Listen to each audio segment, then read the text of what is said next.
Hace un año veíamos un discurso completamente distinto en Naciones Unidas por parte de la administración norteamericana. En aquella ocasión, la representante Samantha Powell le da un espaldarazo al régimen y asumía o declaraba la inexplicable posición de abstenerse ante la votación que hacía referencia al tema del embargo comercial al régimen cubano. En esta ocasión hemos presenciado un escenario completamente distinto.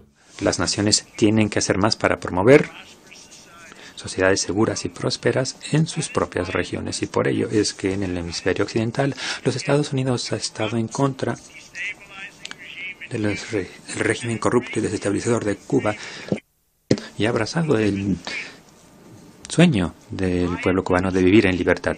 Mi gestión hace poco informó que no vamos a levantar las sanciones que pesan sobre el gobierno cubano, en tanto no realice reformas básicas. También hemos impuesto sanciones rigurosas sobre el régimen socialista de Maduro en Venezuela. Tanto el presidente Donald Trump como el vicepresidente Mike Pence se referían a Cuba y lo colocaban en la lista de esos 5 principales países forajidos: Corea del Norte, Siria, Irán, Cuba y Venezuela. El régimen quedaba al descubierto en el principal foro a nivel global.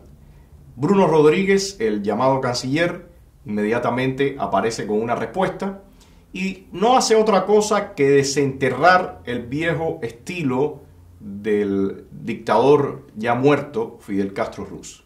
El estilo ese de oveja acosada, que a la vez se encargaba de hiperbolizar los principales problemas a nivel global, sin tomar en cuenta el desastre que tiene en casa, el desastre que han ocasionado en casa por más de 50 años. Rodríguez Parrilla arrancaba hablando de la acumulación de riquezas, del desbalance que hay, según él, a nivel global. Pero lo primero que yo le preguntaría a este individuo, ¿cuáles son los tremendísimos desbalances que tenemos en nuestra isla cuando una familia y una claque que la rodea y la arropa han acumulado absolutamente todas las riquezas del país y el resto de la población vive en una tremenda miseria? También hablaba Bruno Rodríguez del trabajo forzado y desconoce o pretende desconocer que durante todos estos años millones de cubanos han sido sometidos a trabajo forzado. No solo en las llamadas escuelas al campo, en este caso a jóvenes, incluso niños en algunos casos, estudiantes, que durante tantos años se encubría aquello como el sueño de socialista de forjar al hombre nuevo. Hemos tenido campos de trabajo forzado, recordemos la OMAP. Recordemos que los presos en muchísimas ocasiones también son obligados a trabajar para el régimen. Mencionemos el tema de las llamadas misiones. Misiones que no son más que una nueva forma de esclavitud, donde el régimen se lleva casi el 100% de los dividendos y le da pequeñas migajas a esas personas que tienen que trabajar durante largos periodos, incluso apartados de sus familias. También mencionaba el tema de los refugiados y la emigración. ¿Cómo este individuo va a hablar de la emigración cuando en los últimos años, en los últimos 20 años, más de 50.000 cubanos han tenido que escapar de esta isla prisión? Escapar para tratar de poder tener al menos un proyecto de vida, porque aquí es imposible. ¿Cómo van a hablar de muros y limitaciones de movimiento cuando en Cuba el propio cubano es multado y algunas veces apresado para ser devueltos a sus provincias de origen? Cuando existe una ley, o sea, está puesto en ley esas violaciones. ¿Cómo él va a hablar de un muro que limita movimiento entre países si aquí dentro de Cuba la limitación es incluso interna? También mencionaba el tema de políticas excluyentes. ¿Y qué hay del artículo 5 de la mal llamada Constitución cubana?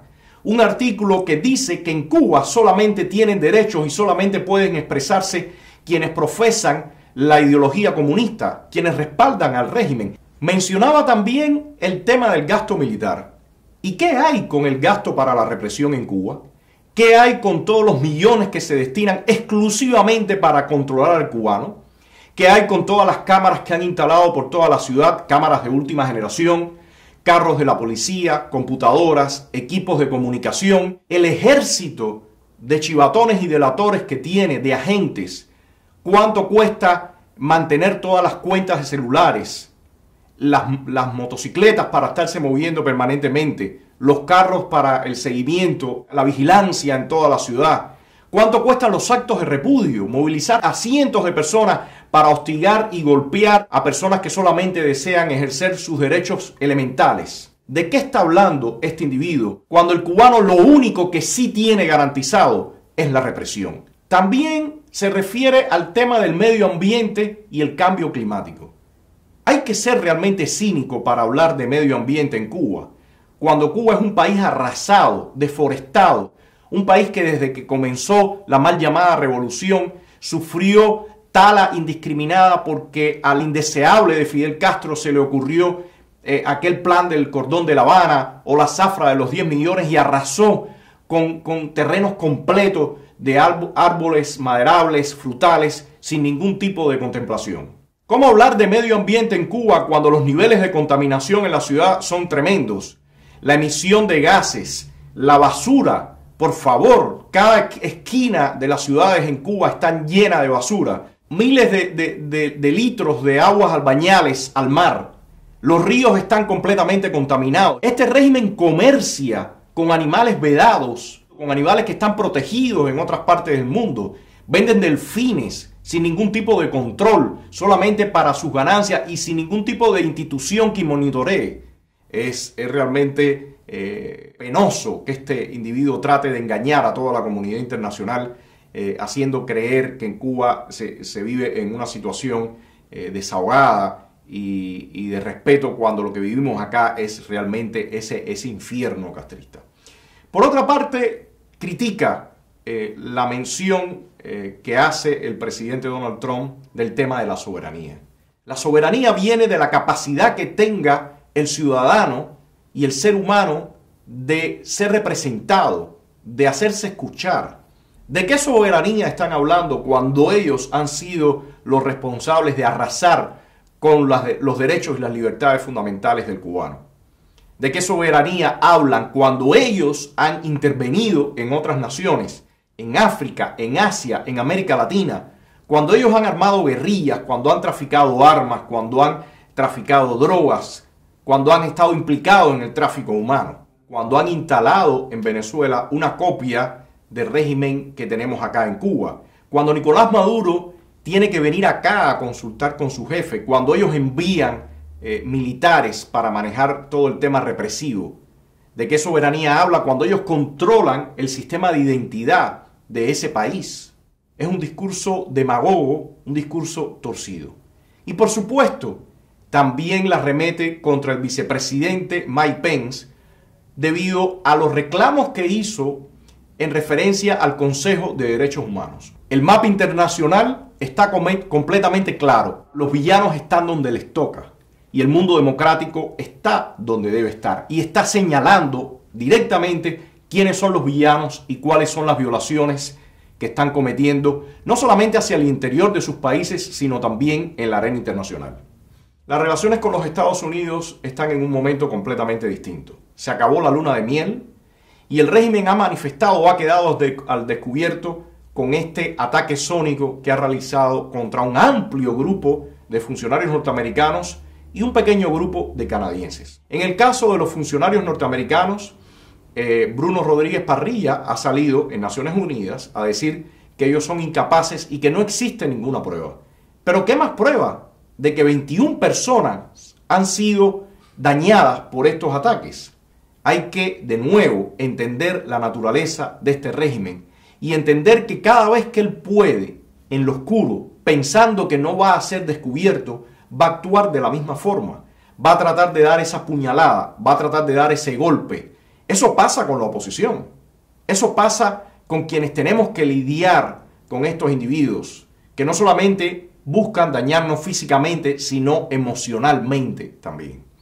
Cuando ocurría hace unos años atrás la situación del barco coreano que transportaba armamento y que estaba encubierto con sacos de azúcar, el régimen fue capaz de lanzar un comunicado oficial negando absolutamente, o sea, que eso que se había descubierto era un proceso de tráfico de armas, sino ellos alegaban que era un armamento que se iba a mandar a Corea del Norte para ser reparado. Horas después se descubría que había municiones y otro tipo de armamento que no necesitaban para nada ese tipo de reparación. Sin embargo, el régimen siguió negando y jamás aceptó su culpabilidad en esta situación. En ese momento, lamentablemente, la administración Obama encubrió aquello y después otro incidente que se dio frente a las costas colombianas con un barco de armamento que también se dirigía hacia Cuba. La data del régimen cubano en cuanto a violaciones, en cuanto a engaños y mentiras es larga. ¿Quién puede creer en lo que pueda decir Bruno Rodríguez o Raúl Castro cuando todos sabemos que han mentido una y mil veces? La situación que enfrenta el régimen es muy difícil. Ellos tenían pensado en los próximos meses, en febrero del 2018, realizar esa coronación de los herederos, esa transferencia de la corona de Raúl Castro a su hijo y, por supuesto, todo ese séquito de títeres enfrente para ocultar el verdadero poder. Pero resulta ser que todo se les ha descolocado. La situación interna cada día es más difícil. Vimos las protestas que se dieron durante el huracán Irma. Este huracán viene sobre la miseria, viene sobre todo el desastre, viene sobre la acumulación de otros huracanes, personas que todavía no habían recuperado sus casas, que todavía estaban sin recibir ayuda por el daño ocasionado por huracanes anteriores, ahora reciben este nuevo impacto y el régimen cada día se muestra más desfachatado. Esa misma declaración de Raúl Castro de decir que se priorizarían los arreglos o la recuperación de zonas turísticas resulta inaceptable. El régimen no tiene la capacidad de recuperarse y de cara a febrero del 2018 están enfrentando un escenario inesperado para ellos. En la arena internacional, la alianza con Venezuela, un país que ya todos apuestan a que va a ser calificado como un narcogobierno, los está arrastrando, no solamente en el terreno económico, la situación y sus nexos con Venezuela lo van a arrastrar de cara a la comunidad internacional en el plano político también, en el plano de legitimidad. El fin de todo este tipo de sistemas totalitarios siempre tiene un alto costo para los pueblos. En este caso, en nuestro país, no va a ser distinto.